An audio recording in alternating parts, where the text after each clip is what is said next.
Revered Swami Sridharanandaji, our Honorable Chief Guest Sri Rangaraj Pandey, Swami Ramakrishnanandaji, Pujya Swamijis and dignitaries honored of the dais, distinguished audience, ladies and gentlemen, the heart and soul of this event are vibrant participants. Hariom and a warm welcome to one and all. It fills my heart with immense joy and gratitude to stand before you on this auspicious occasion of the Tamil Nadu State Level Bhagavad Gita chanting competition.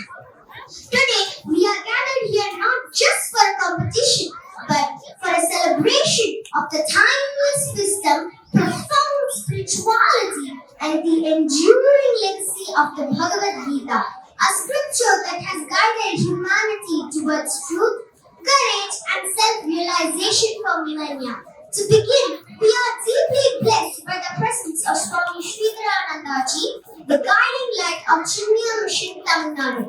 Swamiji's leadership and vision continue to inspire countless seekers and drive initiatives like this, which carry forward the teachings of Pujya Gurudev Swami Chinmayanandaji. We are truly honored to have you with us, Swamiji.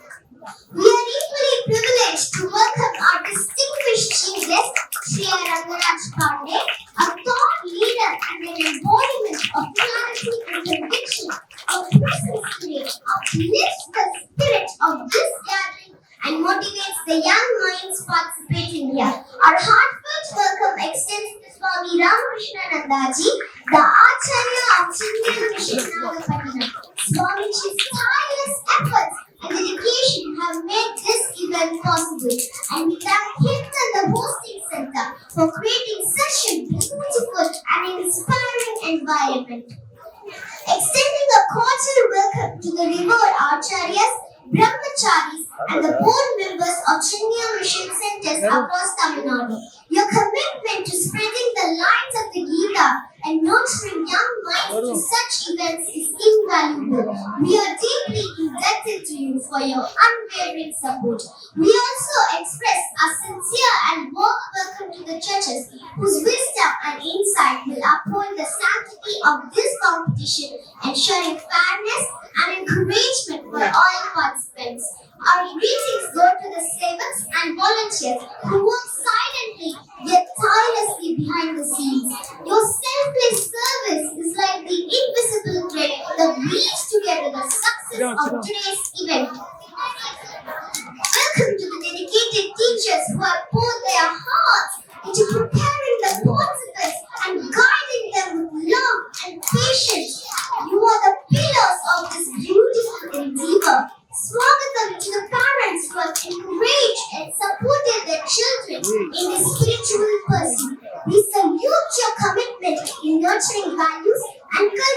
in the next generation. And finally, to the young participants, each one of you is already a winner for taking up this divine journey of chanting the Bhagavad Gita. As we embark on this sacred occasion, let us cherish the spirit of learning, devotion, and unity that the Gita embodies. May today's event inspire all of us and internalize its timeless teachings and live by its profound message. May this gathering be a source of joy, inspiration, and transformation for everyone present here. Hari Om, thank you. Chinya Mission, a global torchbearer of Hindu Dharma, is focused on steadfastly spreading the timeless wisdom of Bhagavad Gita as envisioned by Pujya Gurudev Swami Chinmayanandaji. The Bhagavad Gita chanting competition conducted globally every year is a grand celebration of Sanatana Dharma's eternal principles, bringing together lakhs of devotees, including the radiant beacons of our future, the children, to chant the Gita's sacred verses. This year, Chinya Mission Nagapattinam has the honor and privilege of hosting the state-level competition for the 5th chapter titled Sannyasa Yoga. Spiritual stalwart, the epitome of Hindu Dharma's values, our devout undull devotee, our daily Gita sadhak, and the steadfast protector of Sanatana Dharma. He is the personification of the very essence of our Chinya Mission's vision. His presence inspires us to embrace the Gita's universal message, cultivating self-awareness, spiritual growth, and selfless service. In Mr. Rangaraj Pandey, we find a kindred spirit who has dedicated his life to seeking truth and spreading it to the world. We honor his tireless efforts in spreading Hinduism's timeless wisdom that aligns perfectly with Gurudev Swami Chinmayanandaji's profound legacy. As we begin the celebration of the Bhagavad Gita chanting valedictory, we are eagerly waiting to be enlightened by Mr. Pandey's insights.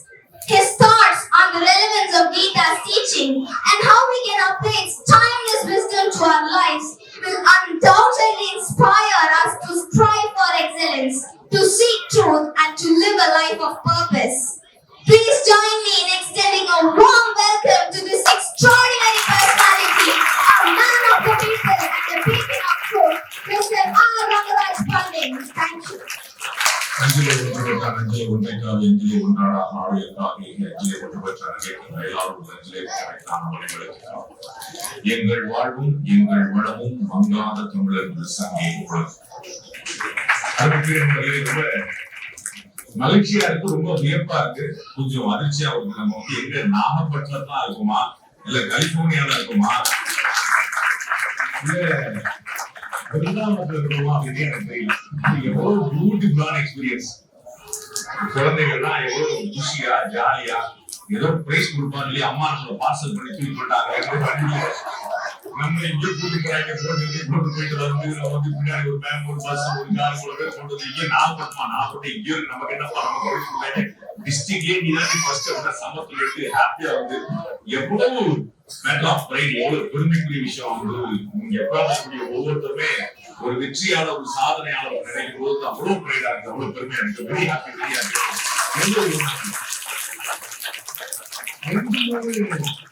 Inside வேற இதுல எனக்கு கிடைச்சது. நீங்க வந்தோடனே குழந்தைங்கலாம் பயங்கர busy, ஒருத்தர் வந்து அங்க வந்து நடுவில் ஒருத்தர் வந்து 2 பேருக்கு சொல்லிட்டாங்க, 2 பக்கம் அப்படின்னா அந்த இது வந்து காயா பழமா என்ன நீங்க அவங்க கன்ஃபியூஸ் ஆயிட்டாங்க. காயா பழமா பிரிச்சு விடமா உடச்சு கன்ஃபியூஸ் ஆயிட்டா.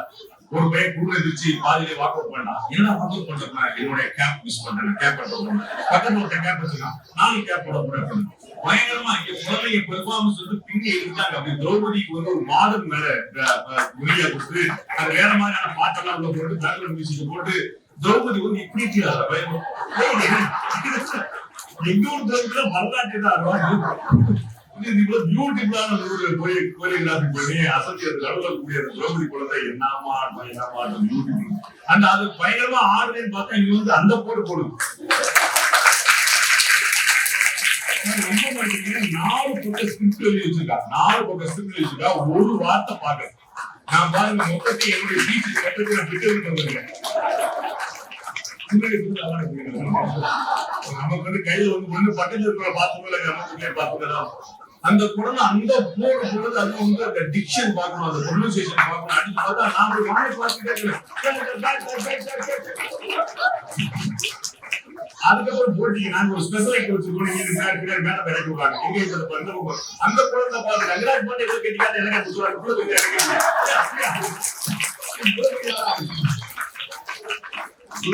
நாகப்பட்டினத்துல இந்த ரேஞ்ச் ஆஃப் எஜுகேஷன் குவாலிஃபிகேஷன் வந்து சாத்தியம் அன்பிலீவபிள். நிறைய பேர் வந்து சென்னையில, கோயம்புத்தூர்ல, திருச்சியில, பெங்களூர்ல, ஹைதராபாத்ல இங்கதான் சாத்தியமா நினைச்சா இத மாதிரியான ஒரு remote and second tier third tier டிஸ்ட்ரிக்ட்ல கூட அது கிடைக்க முடியும்னா இது வந்து அன்பிலீவபிளான விஷயம்.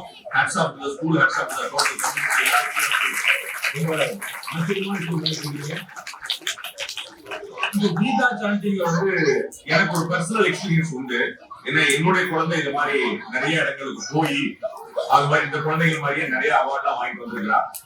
அந்த என்னுடைய குழந்தை வந்து இந்த மாதிரி கீதா சாண்டிங்ல போயிட்டு அவார்டு வாங்கினதுல எனக்கு எந்த சம்மந்தமும் கிடையாது. எனக்கு வந்து பக்கத்து வீட்டு கீதா தவிர ரெண்டு கீதா முடியாது. அவ்வளவு வந்து ஃபுல்லா எங்க வீட்டம்மா தான்.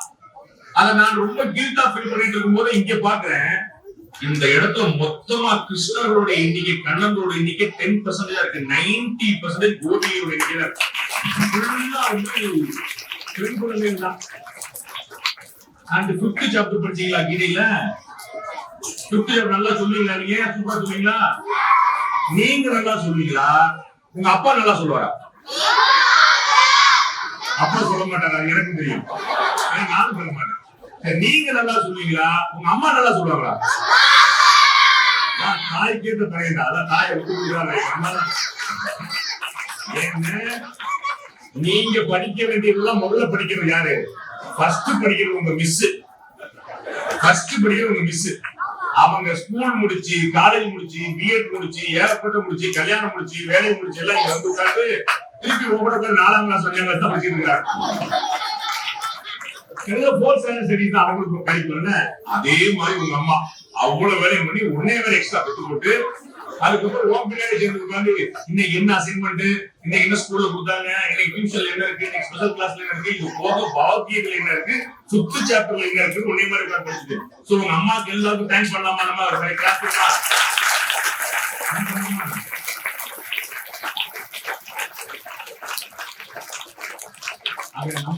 பழைய பாலையாளர் எங்க அம்மா பக்கத்து அடிச்சாலும் பக்கத்து அடி ஆகிட்டா. ரொம்ப ஆச்சரியமான விஷயம். கட்டாயமா நம்ம வந்து இந்த பெண்களுக்கு வந்து ஏன் சக்தின்னு பேர் கொடுத்தாங்கன்னு நான் நினைச்சு வியக்கிறேன். It's all because of you. உங்களால மட்டும்தான் அது சாத்தியமாச்சு. நீங்க தான் உங்களுடைய பிள்ளைகளை இவ்வளவு மாணிக்கமா வளர்த்து வச்சிருக்கீங்க. இவ்வளவு ஆச்சரியமா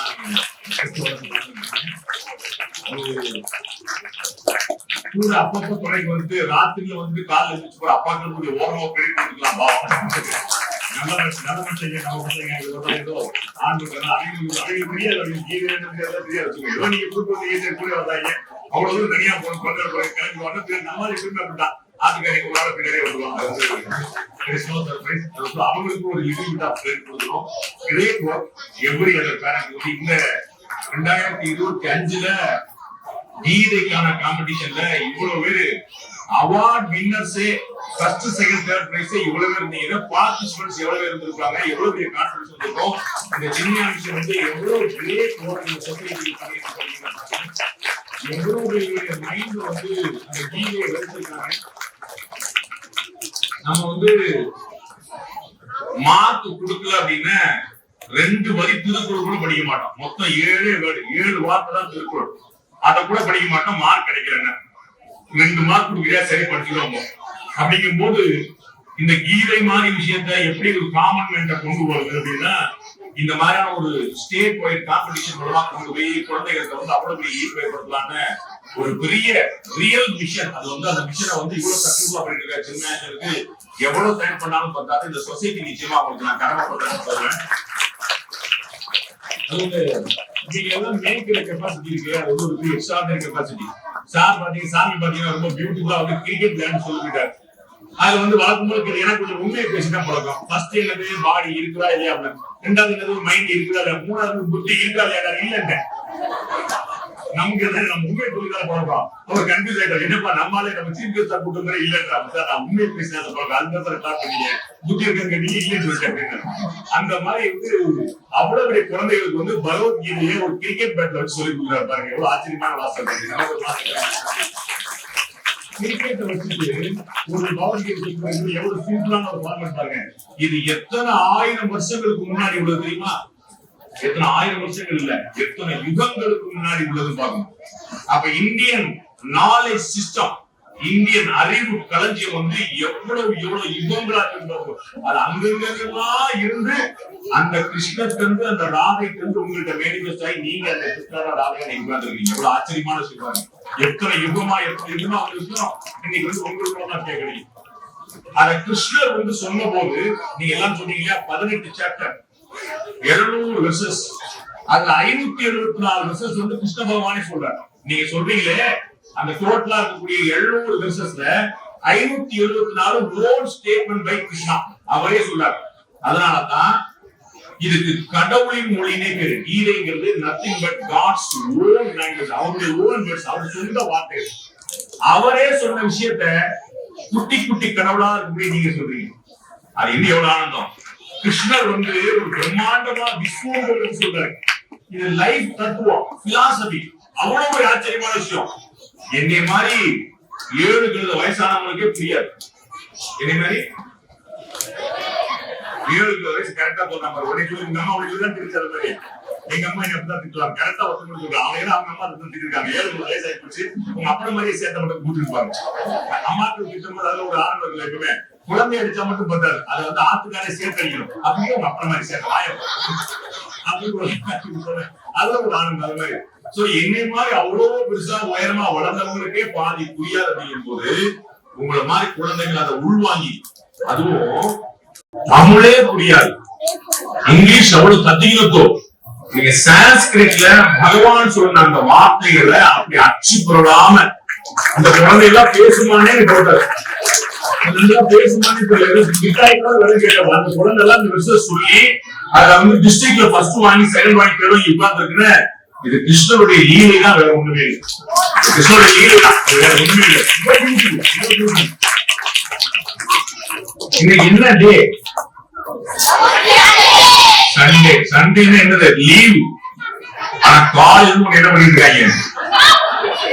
அங்க உட்காரு இங்க உட்காரு வரிசையில ஒரு ஆட விடுறாங்களா, பாட விடுறாங்களா, ஓட விடுறாங்களா, போயிட்டு ஏது. ஆனா எவ்வளவு டிசிப்ளின்ல பாருங்க பாத்தியா? உனக்குதான் முதல்ல எவ்வளவு சமத்தாய் இந்த மாதிரி அப்பா அம்மா பேச்ச கேட்கிற பிள்ளைகள் இருக்கிற வரைக்கும், மிஸ் பேச்ச கேட்கிற பிள்ளைகள் இருக்கிற வரைக்கும், சுவாமிஜி பேச்ச கேட்கிற பிள்ளைகள் பத்தி எங்களுக்கு எந்த பயமே கிடையாது. உலகம் வந்து சேஃபஸ்ட் ஹேண்ட்ஸ்ல இருக்கிறாங்க. வெரி ஹாப்பி அபௌட் இந்த எனர்ஜி லெவல். பயங்கர ஆச்சரியமா இருக்கு. நான் காலைல 4 மணிக்கு கிளம்பி இங்க வந்தேன் சென்னையில இருந்து. அதுக்கே நான் வந்ததுலே கேட்டேன், ஒரு வேலையும் செய்யல, வந்ததுலே கேட்டேன். நீ இப்படி சாயந்தரம் 3 மணி எப்படி எனர்ஜியா கேட்பாங்க. அப்படியே தெம்பர் நெக்ஸ்ட் நைட் எப்படா உனக்கு இவ்வளவு எனர்ஜி கிடைக்குதுன்னா வடிவமா சொல்றாங்க, என்னை அடிச்சவதான் டயர்ட் ஆயிட்டான் போப்பா. என்னை அடிச்ச வார்த்தை டயர்ட் மிஸ் டயர்ட் அப்பா அம்மா போப்பா, நான் நெக்ஸ்ட் வேலை போயிட்டு போனால யாத்திரின்னு குருநாதர் வடிவேல் பாணியில விளையாண்டுருக்காங்க. அந்த எனர்ஜி லெவல் ரொம்ப ஆச்சரியமான எனர்ஜி லெவல். ரொம்ப முக்கியமான ஒரு காலகட்டத்துல நம்ம இருக்கிறோம். நமக்கு நிறைய விஷயங்கள் வந்து உண்மைகள் என்ன அப்படிங்கறத தாண்டி நெரேட்டிவ் என்ன அப்படிங்கறத நமக்கு நிக்குது. உண்மை ஒண்ணா இருக்கும் போது அதுக்கு சுத்தி இருக்கக்கூடிய பொய்கள் வந்து பெரிய லெவல்ல லேயர் மேல லேயரா போட்டு நம்ம மேல திணிக்கப்படுது. 10 தடவை ஒரு விஷயத்த சொன்னா அது உண்மை நம்பக்கூடிய பழக்கம் நமக்கு இருக்குது. சொல்லக்கூடியது அரசாங்கமாவே இருந்துட்டா நமக்கு வந்து சந்தேகமே வர்றதில்லை. அந்த மாதிரியான சந்தர்ப்பங்கள்ல நம்ம எல்லாம் வந்து பெரிய அளவுல பீடிக்கப்பட்டிருக்கோம் சொல்றோம். அப்ப இது மாதிரி ஒரு வேர்களை தேடி, நம்முடைய ஆர்ஜினை தேடி, நம்முடைய கலாச்சாரத்தை தேடி போய் நிக்கிறது வந்து குருதேவ்ஜி மாதிரியான பெரிய தபஸ்விகள் வந்து எவ்வளவு போர்ஸைக்கோட இந்த மிஷன் ஆரம்பிச்சிருப்பாங்க பாக்குறோம். எவ்வளவு மிஷனரிகள் வந்து அவங்களுடைய பணிகளை ரொம்ப அதிகமா பண்ணிட்டு இருக்கான்னு பாக்குறோம். இந்த மண் ஒரு முக்கியமான சாட்சி. அவ்வளவு டீப்பா அவங்க வந்து அம்மன் மேடம் நம்ம பசங்கதான் அதிகமா பேசிட்டு இருக்கோம். நம்ம இந்த பக்கம் பேசிட்டு போவாங்க, எனக்கும் பேசிட்டு இருப்பாங்க. அவங்க எனக்கு பிரைஸ் கொடுக்குற வரைக்கும் பன்னெண்டு பேர் ரொம்ப உரியாக்கா, அதனால சாமி பிரைஸ கடைசியில கொடுப்பேன். அவருக்கு தெரியுங்க. சோ பெரிய பெரிய மிஷனரிஸ் எல்லாம் அவங்களுடைய மோட்டோல ரொம்ப தீவிரமா இறங்கி செயல்பட்டு இருக்கும் போது எந்த மாதிரியான பாதை நோக்கி இந்தியா மாதிரி ஒரு தார்மீக கர்ம பூமிகள் வந்து போயிட்டு இருக்கு அப்படிங்கிற ஒரு கேள்வி வந்து குருதேவ்ஜி மாதிரியான பெரிய தொலைநோக்கு பார்வையோட சர்வதேச அளவுல இந்த இயக்கத்தை ஆரம்பிச்சு இன்னைக்கு இந்த சின்மயா மிஷன் வந்து இந்தியாவுல வேர்ல்ட்ல இருக்கக்கூடிய எந்த ஒரு எஜுகேஷன் இன்ஸ்டிடியூஷனுக்கு குறைவில்லாம எல்லாரையும் சேலஞ்ச் பண்ண முடியாத ஒரு ஆச்சரியமான இன்ஸ்டிடியூட் டெவலப் ஆகிக்குது. அதுக்கு குருதேவ்ஜியுடைய தபஸ் காரணம். அது வந்து பின்னாடி நம்முடைய சுவாமிஜி மாதிரி பல சன்னியாசிகள் வந்து முழுக்க தங்களுடைய வாழ்க்கையை அர்ப்பணிச்சு நம்ம எல்லாம் நம்முடைய வாழ்க்கை என்னன்னு கேட்டாங்க சொல்லுவீங்க. உங்களுடைய தாய்மார்கள் இளம் தாய்மார்கள் இருக்கீங்க, அவருடைய பாட்டிக்குள்ள உங்களுடைய எதிர்காலம், உங்களுடைய நம்பிக்கை, உங்களுடைய லட்சியம், உங்களுடைய இன்வெஸ்ட்மெண்ட், உங்களுடைய ஃபியூச்சர் என்னன்னா எல்லாம் உங்களுடைய குழந்தைகளை சொல்லுவீங்க. நமக்கு எல்லாம் நம்முடைய குழந்தைகள் தான் நம்முடைய எதிர்காலமா கனவாக இருக்கு. நம்மளால நிறைவேற்ற முடியாத விஷயங்கள நம்முடைய குழந்தைகளை வச்சு நிறைவேற்ற பார்ப்போம். பகவத்கீதையில நான் வந்து காம்படிஷன் வாங்க முடியாது, ஆனா என்னுடைய குழந்தை வாங்க முடியாது. நீங்க சின்ன குழந்தையா இருக்கும் பகவத்கீதை படிச்சிருக்க மாட்டீங்க, படிக்கிறதுக்கான சந்தர்ப்பங்கள் இருக்காது, கிடைச்சிருந்தா கூட அந்த காம்படிஷன்ல வந்து சந்தர்ப்பங்கள் இருக்காது. அது என்னுடைய பிள்ளை கொடுத்து உங்களுடைய ஃபியூச்சர் அந்த குழந்தைகள் நினைக்கிறீங்க. ஆனா இவர்களை போல பெரிய சன்னியாசிகள் தங்களுடைய குடும்பம், குட்டி, வாழ்க்கை, பணம், எதிர்காலம் எல்லாத்தையும் விட்டுவிட்டு இந்த சமுதாயம், நீங்கள், இந்த இந்து தர்மம், இந்த சனாதனம் இதற்காகவே தங்களுடைய வாழ்க்கையை முழுமையாக பாதையை ஏற்று அவருடைய பாதையை ஏற்று அவருடைய குரலுக்கு மதிப்பு கொடுத்து அவ்வளவு பேரும் தங்களுடைய வாழ்க்கையை வந்து முழுமையாக கொடுத்திருக்காங்க. அவருடைய போல சன்னியாசிகளால மட்டும்தான் நம்ம பார்த்திருப்போம். எத்தனையோ பேர் அரசியல்ல மற்ற இடங்கள்லாம் பெரிய பெரிய ஆட்களா இருந்தாலும் அவர்கள் எல்லாம் ஒரு ஆட்சி காலத்துக்கு பிறகு, இரண்டாவது ஆட்சி காலத்துக்கு பிறகு காணாம போயிடுறாங்க. ஆனா சுவாமி விவேகானந்தர் மாதிரி, ராமகிருஷ்ண பரமஹம்சர் மாதிரி, குருதேவ்ஜி மாதிரியான ஆட்கள் தான் தலைமுறை தாண்டிய போது என்னைக்கு வழிகாட்டக்கூடிய குரு நட்சத்திரமா இருக்கிறாங்க. அந்த மாதிரியான ஒரு பெரிய ஒரு ஆச்சரியமான தியாக வாழ்வு, அவ்வளவு பெரிய ஞானம். அவர்களுடைய ஞானத்துக்கு, குருதேவ்ஜி போன்றவருடைய ஞானத்துக்கு அவர்கள் தாங்கள் ஞானம் அடைந்ததோடு நிறுத்தி கொண்டு அவர்கள் மோட்சம் அடைவது பற்றி அந்த பக்கமா யோசிச்சிருக்கலாம். ஆனா அதை நிறுத்தி கொண்டு அவர்கள் வந்து தங்களுடைய வாழ்வை நம்முடைய வாழ்க்கைக்காக அர்ப்பணித்தார்கள் தான் அவருடைய உண்மையான தியாகம் இருக்கும். அவங்க குடும்பம் குட்டிய தியாகம் பண்ணது வந்து பெரிய தியாகம், அதோட மிகப்பெரிய தியாகம். அவர்களுடைய உயரத்தை, அவர்களுடைய ஞானத்தை, அவர்களுடைய லட்சியத்தை வந்து நிறுத்தி கொண்டு நமக்காக பல படிகள் இறங்கி வந்து நம்ம கூட இந்த மாதிரி இந்த குழந்தைகளை கொண்டு போகணும், பள்ளிக்கூடம் கொண்டு போகணும், படிப்பு கொண்டு போகணும், கலாச்சாரம் கொண்டு போகணும், பண்பாடு கொண்டு போகணும். இந்த பாரத கலாச்சாரம் எப்பேற்பட்ட விஷயம் அப்படிங்கிறத ஒவ்வொரு வீடுகளும் கொண்டு போறதுக்கான பெரிய முயற்சி எடுத்திருக்காங்க. அதோட ஆச்சரியமான விஷயமா இந்த சின்மயா மிஷனை பாக்குறேன். நிச்சயமாக நம்ம வந்து ஒரு விஸ்வ குரு அப்படின்னு இந்த சின்மயா மிஷனை சொல்லலாம். அது வந்து எந்த குழப்பமும் இல்ல. உலகத்துக்கே வழிகாட்டக்கூடிய ஒரு குரு இயக்கமாக, ஒரு குருகுலமாக இந்த சின்மயா மிஷன் இருக்கு. அதை மாற்றுகிறது அதேதான் நம்முடைய சுவாமிகள் கொண்டு வந்திருக்காங்க. நான் வந்து சுவாமியோட பார்க்கும்போதுதான் எனக்கு வந்து ஆஞ்சநேயருடைய ஒரு தோற்றமா என் மனசுல வந்து எங்களுக்கு வந்து ரொம்ப பிடிச்ச ஒரு ஆஞ்சநேயர். எவ்வளவு எனர்ஜியோட, எவ்வளவு எளிமையா ஆஞ்சநேயர் ஒரு மிகப்பெரிய விஷயம் வந்து சொல்லின் செல்வம்னு கமாண்ட் அவர் சொல்றான். அவ்வளவு பெரிய ஞானம். அவருக்கு வந்து எந்த விஷயத்தை எப்படி சொல்லணும் அவருக்கு தெரியும், எப்ப பேசணும் தெரியும். அதே மாதிரி எனர்ஜி லெவல் அப்படியே டக்குன்னு இலங்கைக்கு வந்து மொத்த கடலையும் தாண்டி போய் நிற்கக்கூடிய விஷயம். அதே அளவுக்கு வினயம், அதே அளவுக்கு பவ்யம், அதே அளவுக்கு பணி. இவ்வளவு பெரிய ஞானவானாக இருந்தாலும் அவர்கிட்ட இருக்கக்கூடிய பணிவு, அத மாதிரி நான் நம்முடைய சுவாமிஜியோட பாக்குறேன். இவ்வளவு பெரிய ஞானவானாக இருந்தாலும் அவர் நமக்காக மிகப்பெரிய எளிமையை கொடுத்து எங்களுடைய சேனல்ல சுவாமியோட வீடியோஸ் நாங்க நிறைய யூஸ் பண்ணிட்டு இருக்கோம். பகவத்கீதை அவர் சொல்ற விதம், அது வந்து பகவத்கீதை வந்து லட்சம் பேர் வந்து பேசிட்டாங்க, சொல்லிட்டாங்க. ஆனா சுவாமி அவர்கள் வந்து அதை எளிமையா எப்படி ஒரு கிட்டத்தட்ட ஒரு ஆசிரியர் மாதிரியே, ஒரு வாத்தியார் மாதிரியே, ஒரு டீச்சர் மாதிரியே ஒரு இருக்கிறாங்க பார்த்து அதை வியந்து நாங்க வந்து எங்க சேனல் யூஸ் பண்ணிட்டு ரொம்ப முக்கியமான விஷயம். கண்ணன் வந்து பிள்ளையார் மாதிரி எல்லாருக்கும் ஒரு பிடிச்ச கடவுளா பாக்குறோம். நம்ம எல்லா இடத்துலயுமே வந்து பாக்குறது வந்து கண்ணன் தான். அவ்வளவு பெரிய ஞானவான், முழு கடவுள் சொல்றாங்க. அந்த மாதிரியான ஒரு சக்தி, எனர்ஜி நம்ம வந்து கேள்விப்பட்டிருக்கவே முடியாது. அவ்வளவு பெரிய ஆச்சரியமான விஷயங்கள். ஆனா நமக்கு அந்த குழந்தை கண்ணனா நம்ம பார்க்கும்போது அது ஏற்படக்கூடிய மனசுல இருக்கக்கூடிய அந்த குதூகலம் வந்து வேற கம்பேர் பண்ணவே முடியாது. நம்ம எல்லா குழந்தைகளும், இங்க இருக்கக்கூடிய எல்லா குழந்தைகளும் அவங்க லைஃப் வந்து கட்டாயமா ஒரு போட்டோ இருக்கும். ராதையாவோ கிருஷ்ணனாவோ ஒரு வேஷம் போட்டு ஒரு போட்டோ கேரண்டியா இருக்கும். ஒவ்வொரு வாழ்க்கையிலுமே இருக்கும். அந்த மாதிரி நம்முடைய குழந்தைகள், ஒவ்வொரு குழந்தைய ராதையா பார்க்கணும், கிருஷ்ணனா பார்க்கணும் அப்படிங்கிற ஆசை. ஏன்னா கிருஷ்ணன் அப்படிப்பட்டவன். விளையாட்டு விளையாட்டு விளையாட்டு, குறும்பு குறும்பு குறும்பு, அப்படிப்பட்ட குறும்பு. யோசிச்சு பாருங்க, ஒட்டுமொத்தமான ஒரு பர்வதத்தை ஒரு விரல தூக்கி நிப்பாட்டான். ஒட்டுமொத்தமான ஒரு பர்வதத்தை, ஒரு மலைய ஒரு விரல தூக்கி நிப்பாட்டான். ஆனா வெண்ணையை திருடுறதுக்கு 10 பேரை கூட்டணி செய்யலாம். அந்த அந்த மேல இருக்கக்கூடிய வெண்ணெய் இருக்க முடியாதா? ஒரு மலையை ஒரு சுண்டு விரலால நிப்பாட்டக்கூடிய ஒருத்தருக்கு இங்க இருக்கக்கூடிய அந்த வெண்ணெய் பானை இருக்க முடியாதா? அவனுக்கு தெரியும் இந்த மலையை காப்பாத்துறது விழுந்தா முதல்ல தன்னுடைய தலையில தான் உள்ள தெரியும். அப்ப காப்பாற்றும் போது நான் எண்ணெய் நிறுத்திக்கிறேன் அப்படின்றான். ஆனா அந்த வெண்ணெய் அப்படிங்கிற சந்தோஷம் கிடைக்கும் போது அது எல்லோருக்கும் கிடைக்கணும், எனக்கு மட்டும் கிடைக்கக்கூடாது. அது தீவிர போட்டா மாற்றான். இந்த பக்கம் பாத்தீங்கன்னா அடிவான்னா எனக்கு மட்டும் உடம்பு சேர்த்து வரணும் அப்படிங்கிற. அந்த பக்கம் பாத்தீங்கன்னா வெண்ணெய் கிடைச்சா எனக்கு மட்டும் உடம்பு சேர்த்து பழுத்து பள்ளிட்டு முதல் இல்லாம தலை அப்படின்னா ஆட்டே போடுற வெண்ணையில ஆளுக்கு மாறி அப்படின்னு சொல்லிட்டு மொத்தமா இருக்கு. அவ்வளவு ஆச்சரியமான இருக்கு. அவ கண்ணனுடைய அந்த குதூகலம், அந்த எனர்ஜி அது காலம் கூட வந்துகிட்டே இருக்கு. அவருடைய சின்ன வயசுல இருந்து லீலைகள் ஒண்ணு தத்துவமா இருந்தது. அந்த தத்துவங்கள் தான் போதாது அப்படின்னா கடைசியில கீதையா மாறி நிற்கும். அந்த கீதை இன்றைக்கு வரைக்கும் உலகத்துக்கு கீதைக்கு பிறகு ஒரு புத்தகமே தேவையில்லை என்கிற அளவுக்கு அத்தனையும் பேசக்கூடிய புத்தகமா இருக்கு. கீதைக்கு பிறகு ஒரு புத்தகம் தேவையில்லை. அது அவ்வளவு ஆச்சரியமான விஷயம். சுவாமி சொன்னது போல நான் ஒரு பெரிய ஒரு ஆச்சரியமான குடும்பத்துல பிறந்தேன் அப்படிங்கிறனால எங்க அப்பா ஒரு ஒரு பெரிய தபஸ்வின்னு சொல்லுவேன். எங்க அப்பா அவ்வளவு பெரிய ஞானவான். அவர் ஒரு சம்சாரி, ஒரு நல்ல ஒரு குடும்பத்தை ஒரு 5 பிள்ளைய பெற்றாரு. ஜாலி எல்லா பிள்ளையும் ரொம்ப நல்ல சத்துவத்தோட வளர்ப்பு நினைச்சாரு. நான் கடலையா போனேன். 14 அப்படிப்பட்ட குடும்பத்துல பிறந்து நம்ம ஒரு கூட்டாம் சொல்லிட்டு நான் கீதையை தினத்தோட படிக்கிறேன்.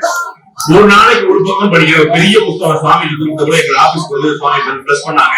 ஒரு பெரிய புத்தகம் அது படிக்க படிக்க படிக்க எனக்கு பெரிய வியப்பு ஏற்பட்டுட்டே இருக்கு. இன்னைக்கு வரைக்கும் சான்ஸ்கிரிட் வாயில நுழையில.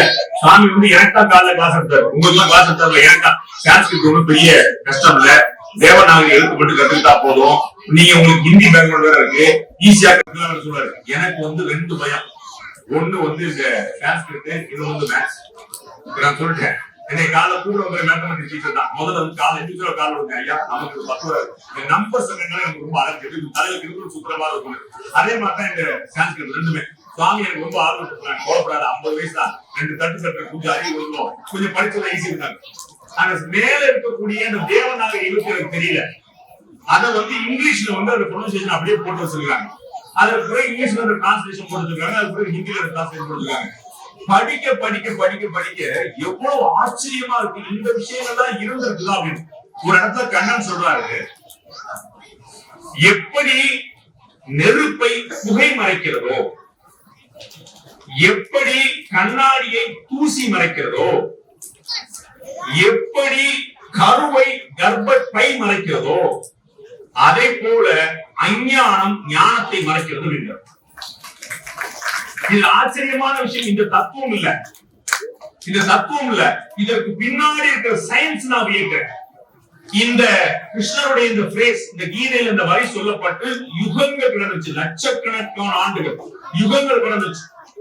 நம்மளாம் என்ன சொல்லி கொடுக்குறாங்க? நாங்க தான் உனக்கு அறிவே சொல்லி கொடுத்தோம், நாங்க தான் உனக்கு எழுத படிக்கவே சொல்லி கொடுத்தோம், நாங்க தான் பெண்கள் விடுதலையை சொல்லி கொடுத்தோம், முந்தானத்து வரைக்கும் நீ முட்டாளா இருந்த, நான் பண்ணா உனக்கு படிப்பு வந்துச்சு, ஞானம் வந்துச்சு, அறிவு வந்துச்சு, சுயமரியாதை வந்துச்சு எல்லாம் சொல்றாங்க. ஆனால் பல லட்சம் ஆண்டுகளுக்கு முன்னால் கண்ணனின் இந்த வார்த்தைகள் நமக்கு தெரிவது என்ன? ஒன்று பயாலஜி, எப்படி கருவை கர்ப்பத்தை மறைத்திருக்கிறதோ, லட்சம் ஆண்டுகளுக்கு முன்னால் கண்ணனுக்கு, கண்ணன் காலத்தில் வாழ்ந்தவர்களுக்கு இந்த கர்ப்பப்பை பிலாசபி, அந்த சயின்ஸ் எப்படி இருக்கு, இந்த பாடி அமைப்பு தெரிஞ்சிருக்கு. 1 லட்சம் பல லட்சம் வருஷத்துக்கு முன்னாடி எப்படி கருவை கர்ப்பத்தை மறைத்திருக்கிறோம். இரண்டாவது நெருப்பை சொல்றாரு. அது ரொம்ப ஈஸியா கெஸ் பண்ணிட முடியும். நெருப்பை எப்படி புகை மறைக்கிறதோ, நெருப்பு தான் ஃபர்ஸ்ட் பஞ்சபூதங்கள்ல முதல்ல இருக்கக்கூடியது. நெருப்பு தான் முதல்ல உலகம் கண்டுபிடிச்சாரு, ஒரு பிரச்சனை இல்லை. இரண்டாவது முக்கியமான சொல்றாரு, எப்படி தூசி கண்ணாடியை மறைக்கிறது அப்படின்றார். அப்ப யோசிச்சு பாருங்க, லட்சக்கணக்கான ஆண்டுகளுக்கு முன்னாடி கண்ணாடி இருந்திருக்கு. கண்ணாடி சைனீஸ் ப்ராடக்ட் நினைக்கிறான். சைனாக்காரன் கொண்டு வந்துதான் உனக்கு டவுட் கேரா கேரளா சிங்கமே, நீ தானே தங்கமே சொல்றா. when is the prize distribution? बिल्कुल सही जवाब, सुपर கேள்வி கேட்டாங்க. இதே மாதிரி நானே எல்லா வியூவர் மொத்தம் 120 பேருக்கு price. You will be the last person to receive that. உடனே வந்து எதிர்க்கட்சிக்காரர்கள் அனுப்பியிருக்காங்க எனக்கு. Within minutes you will get it. Within minutes you will get it. You deserve many awards and rewards. You deserve many awards.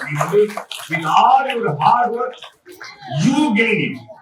இந்த பரிசுங்கிறது நாங்கள் உனக்கு கொடுத்து நாங்க தான் பெருமை அடைவோம். ஏன்னா நீ இந்த ஸ்லோகத்தெல்லாம் சொல்லி நீ ஜெயிச்சிருக்க, டிஸ்ட்ரிக்ட்லயே நம்பரா வந்திருக்க. சோ உனக்கு வந்து உடனே கொடுக்கும். ஃபர்ஸ்ட் உனக்கு தான் கொடுக்கும். We will start from you, right? Immediately you will start. அவ்வளவு ஆச்சரியமான ஒரு விஷயம். கண்ணாடியை எப்படி ஊசி மறைக்கிறது அப்படின்னு சொல்றாரு. இப்படி அது சயின்ஸா இருக்கட்டும், பயாலஜியா இருக்கட்டும், லௌகிக விஷயமா இருக்கட்டும், எல்லாத்துலயும் எவ்வளவு சொல்றாங்க. நீ ஒரு ஃபேமஸான ஒரு கான்ட்ரோவர்சி நீங்க கேள்விப்பட்டிருக்கீங்க. அதை ஒண்ணு மட்டும் நான் சொல்லி முடிக்கிறேன். இந்த ஹிந்து தர்மம், சனாதன தர்மம் அப்படின்னாலே முதல்ல அந்த வர்ணம் பேரங்களை தான் எல்லாருமே சொல்லுவாங்க. 4 வர்ணம் பிரிச்சிருக்கிறாங்க. இந்த 4 வர்ணத்துல வந்து நான் தலையில இருந்து வந்தேன், இவன் தோல்ல இருந்து வந்தான், இவன் மடியில இருந்து வந்தான், இவன் கால்ல இருந்து வந்தான் பிரிக்கிறாங்க அப்படின்னு.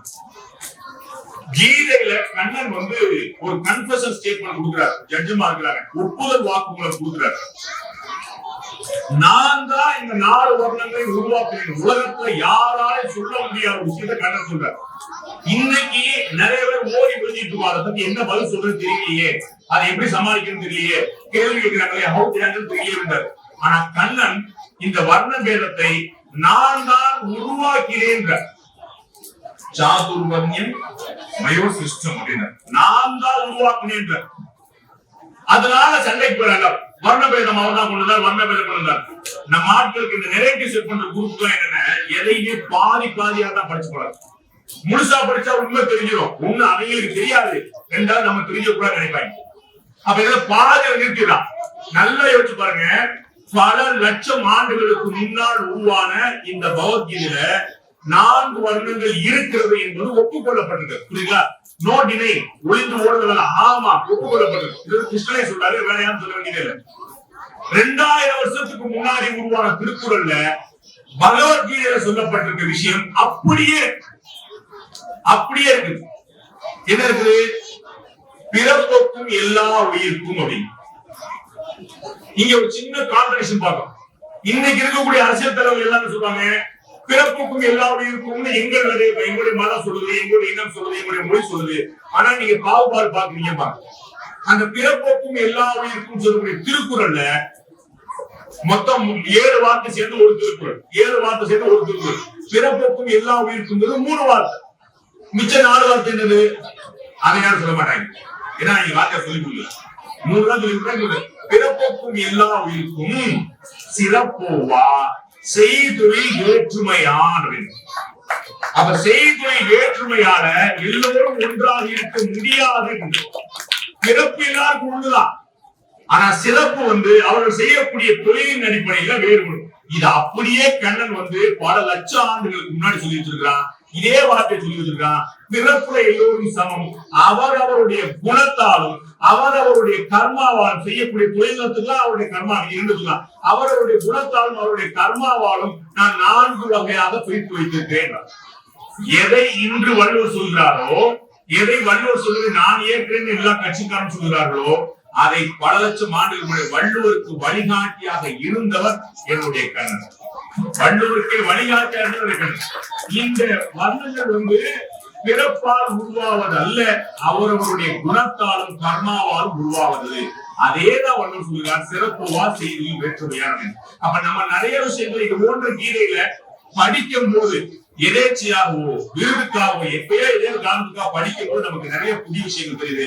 நமக்கு தெரியாத விஷயங்கள் அதையும் கண்ணன் சொல்றான், கீதையை சொல்றான். உனக்கு எதெல்லாம் தெரியாதோ அதை நல்ல குருமாரிடம் சென்று உன்னை அவரிடம் சமர்ப்பித்து கற்றுக்கொள்கிறார். இந்த தாசிய பாவம் இல்ல, கத்துக்கணுங்கிற எண்ணம் இல்லைன்னா படிக்கிறவங்களுக்கு தெரிஞ்சிருக்கும். நம்முடைய ராமானுஜருடைய கதை கேள்விப்பட்டிருக்கீங்க. ராமானுஜர் வந்து அந்த சர்ம சுலோகத்தை கத்துக்கிறதுக்காக திருக்கோஷ்டியூர்ல வந்து 100 முறை நிறைய நடக்கிறார். நடந்து கஷ்டம் 18 முறை நடந்து 18வது முறை குருவால் அவருக்கு வந்து இந்த சுலோகம் சொல்லிக் கொடுக்கப்படுது. அப்ப அவருக்கு ஸ்லோகத்தை சொல்லும்போது அவருக்கு எச்சரிக்கை கொடுக்கப்படுது. இந்த ஸ்லோகம் வேற யாருக்கும் சொல்லப்படக்கூடாது, இதை நீங்க பப்ளிக்ல டிஸ்பிளே பண்ணக்கூடாது, இத குரு சிஷ்யன் மூலமா தான் போகணும். அப்படி போகாம நீ எல்லாருக்கும் சொல்றேன்னா ஓன் தலை வெடிச்சு. இந்த ஸ்லோகத்தை சொன்னால் சொர்க்கம் கிடைக்கும், ஆனால் அதை பொதுவையில் சொன்னால் உனக்கு நரகம் கிடைக்கும். ராமானுஜன் நேர ஏறி அழைத்து விமானத்துல வந்து கோவிட்ல ஏறி உடனடியாக எல்லா மக்களையும் திரட்டி அவர்கள் அத்தனை பேருக்கு இந்த ஸ்லோகத்தை சொன்னார். குரு கோச்சுக்கிட்டார், எப்படி நீ வந்து சொல்லுவீங்க? இவர் அழைச்சார், சம்மன் பண்ணார், என்ன கேட்டார். அவர் சொன்னா இந்த மாதிரி பட்டேன், இதுக்கு என்ன தண்டனை தெரியுமா? எனக்கு நரகம் கிடைக்கும். அப்படியே பண்ண கேட்ட லட்சம் பேருக்கு சொர்க்கம் கிடைக்கும், அதுக்காக பண்ண. அப்ப நம்முடைய சனாதன தர்மம் என்பது தனக்கு என்ன கிடைக்கிறது என்பதை நினைக்காமல் பிறருக்கு என்ன கிடைக்கிறது என்பதை நினைத்துக் கொண்டிருக்கிறது. அதை மாத்தி மாத்தி மாத்தி இவர்கள் ஒரு நேரத்தை செட் பண்ணி நமக்கு நாமளே ஒரு பெரிய இன்ஃபீரியாரிட்டி கிரியேட் பண்ணிட்டாங்க. ஆனால் நீங்கள் இது போன்ற சின்மயாமிஷன் இருக்கக்கூடிய குருமார்களை போன்ற ஆசிரியர் பெருமக்களை போன்ற இவரிடம் நல்ல மனிதர்களிடம் ஒரு குருவானவர்களிடம் நீங்கள் சென்று என்ன இருக்குங்கிற உங்க சந்தேகத்தை கேட்டுக்கிட்டீங்கன்னா அதற்கு விடை கிடைக்கும் போது நமக்கு உண்மையான ஞானம் பிறக்கும். இந்த மாதிரியான கேள்விகள்லாம் பதில் சொல்றதுக்கான வாய்ப்பு கிடைக்கும். நான் ஒரு ஞானவானா பிறக்கல, இத மாதிரி ஞானவான்கிட்ட ஒட்டு கேட்டவருக்கு தான் நிட்டு கேட்டிருக்கேன். நான் வந்து ஸ்பீக்கரா தான் இருக்கேன். நான் பேசுறது உங்களுக்கு எல்லாம் கொண்டு சேர்க்கிறது ஸ்பீக்கர், அது போல தான் இருக்கு. இவர்கள் கொடுக்கக்கூடிய ஒரு சந்திரன் போல இவர்கள் சூரியன் பிம்பமாக இருக்கிறார்கள், நான் சந்திர பிம்பமா இருக்கும். அதை உள்வாங்கி ஒளிவாங்கி அதை கொடுக்கக்கூடிய ரிஃப்ளெக்ட் பண்ணக்கூடிய ஆட்களா இருக்கிறோம். அப்ப இவ்வளவு ஞானவான்கள் நம்ம வந்து சத்சங்கம்னு சொல்றோம். ஞானவான்கிட்ட சேர்ந்தா ஆட்டோமேட்டிக்கா கிடைக்கும். அதுல நீங்க ஒரு சினிமாவுக்கு போங்க, சினிமா போயிட்டு வந்த உடனே அந்த சினிமால என்ன பாட்டு இருக்குதோ நம்ம குழந்தைங்க பாட்டை பாடும். அந்த சினிமாவில் எப்படி இருக்கும்? நீங்க இந்த குழந்தைகள் கூட நீங்க பகவத்கீதை கிளாஸ் கொடுத்தீங்க, குழந்தைகள் கூட பகவத்கீதை சொல்லுது. தமிழ்நாட்டுல எத்தனை குழந்தைகள் கீதை சொல்ல முடியும்? எத்தனை குழந்தைகள் கீதை சொல்ல? உங்களுடைய குழந்தைகள் கீதை சொல்ல முடியும். எவ்வளவு பெருமை விஷயம் பாருங்க, எவ்வளவு பெருமை விஷயம் பாருங்க. கிட்டத்தட்ட 80 லட்சம் குழந்தைகள் படிக்கிறாங்க ஸ்கூல்ல, காலேஜ்ல 80 லட்சம் குழந்தைகள். அதுல பாருங்க, ஒரு 1000க்கு உட்பட்ட குழந்தைகள் தெளிவா தெளிவா ஸ்பஷ்டமா கீதையை சொல்லி அவார்டு வாங்குற இடத்துல இருக்காங்க. அது உங்க பிள்ளைல இருக்காங்க. எவ்வளவு பெரிய பெருமைக்கு விஷயம். இதுதான் சத்சங்கம். இதான் சத்சங்கம். நல்ல இடத்துல சேர்ந்து, நல்ல பள்ளிக்கூடத்துல சேர்ந்து, நல்ல ஆசிரியர் பெருமக்கள் சேர்ந்து, நல்ல குருமார்களை சேர்க்கக்கூடிய விஷயம். நிச்சயமாக ஒரு காலம் வரும், அன்றைய காலத்துல ரொம்ப சீக்கிரமே பகவத்கீதை பள்ளிக்கூட பாட புத்தகத்திலேயே ஒரு அங்கமாக வந்து இருக்கும். இந்த மாதிரி வந்து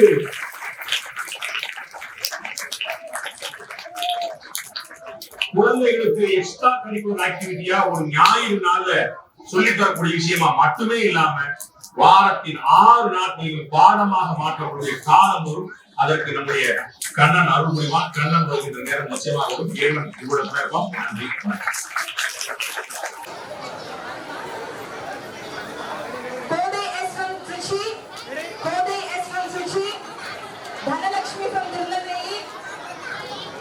Varshini from Trichy, Varshini from Trichy, Mahalakshmi from Thamaripakam, Shailesh from Thamaripakam, Veda Narayanan V from Trichy, Veda Narayanan V from Trichy, Purnika S from Salem, Purnika S from Salem. These are the outstanding performers of category D.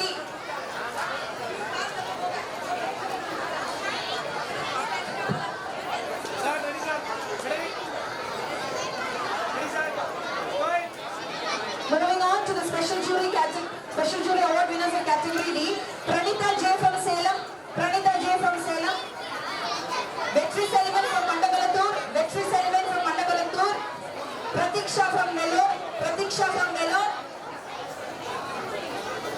Harivarman from Salem, Harivarman from Salem. Akash Pandian from Tirunelveli, Philip from Mandagalattur, and Madhushri from Mandagalattur. These are the special jury award winners of category D. We have come to the end of category D. Moving on to the prize winners, exemplary performers of category E. கீழே அடுத்து உங்களோட பேர் பதிக்க போறாங்க. பேர் படிச்சோடனே நீங்க வந்து கை தூக்கிட்டீங்க அப்படின்னாக்கா உங்களுடைய அந்த ஆசிரியர் அழைச்சுப்பாங்க. அதுக்கு பிறகு நீங்க வந்து மேடைக்கு போகலாம். அதுக்கு second prize goes to Haripriya B from Junior Mission Coimbatore. Second prize in category A goes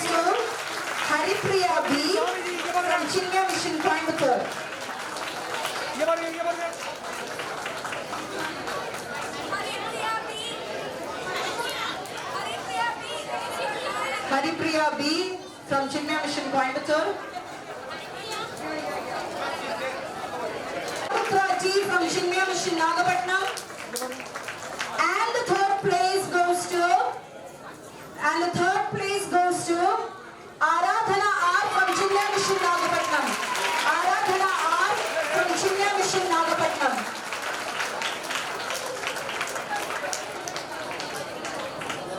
Aradhana R.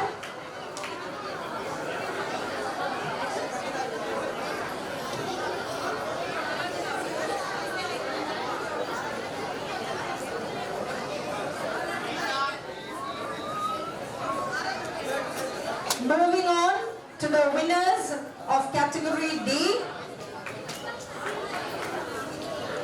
Moving on to the prize winners of category D.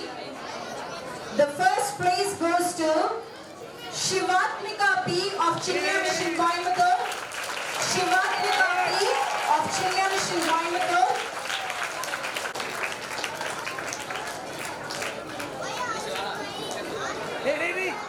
And the third place goes to Yanada Munangi of Chinmaya Mission Coimbatore.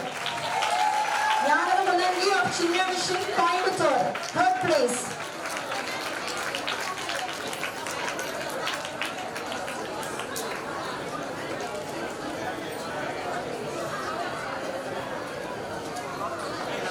Yanada Munangi of Chinmaya Mission Coimbatore, third place winner of category D. Please give all the students a very big round of applause. They have worked relentlessly for the past year to showcase the extraordinary level of performance that they did today. So your applause should not stop.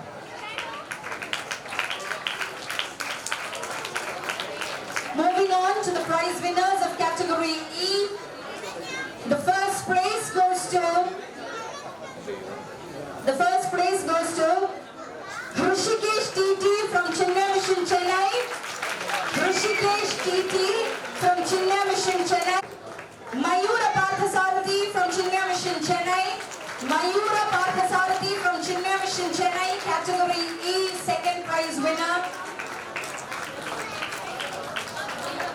Mayura Parthasarathi. And the third place goes to Anant V from Chinmaya Mission Madurai. Anant V from Chinmaya Mission Madurai. Anant V.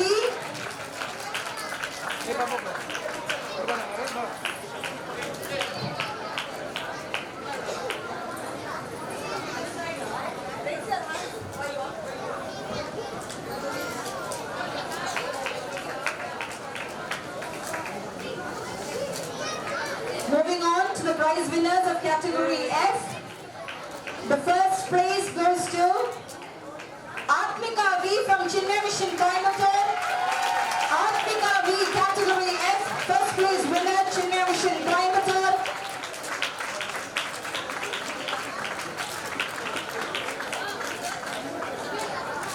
Second place goes to Harshita R from Chinmaya Mission Trichy. Harshita R from Chinmaya Mission Trichy. And the third prize goes to Jayasurya Karthikeyan from Chinmaya Mission Madurai. Third place goes to Jayasurya Karthikeyan from Chinmaya Mission Madurai.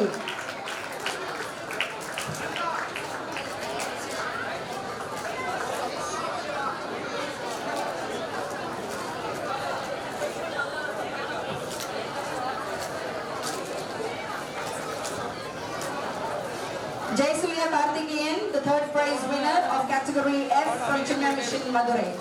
I request all the parents to kindly be seated. We still have the ever-rolling trophy to be handed over to the champions of the Bhagavad Gita chanting competition 2024.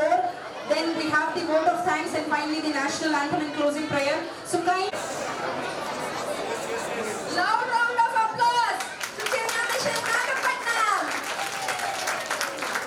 பத்திர என்ன நல்ல கை தட்டலாமே எவ்வளோ பெரிய இடத்துல இங்க வந்து அவங்க எல்லாருமே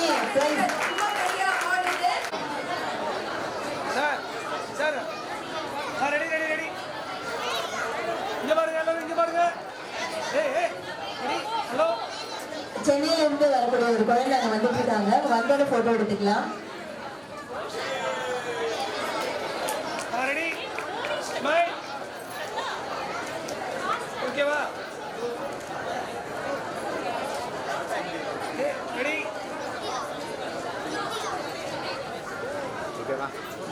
okay sir okay Can we have a very big round of applause?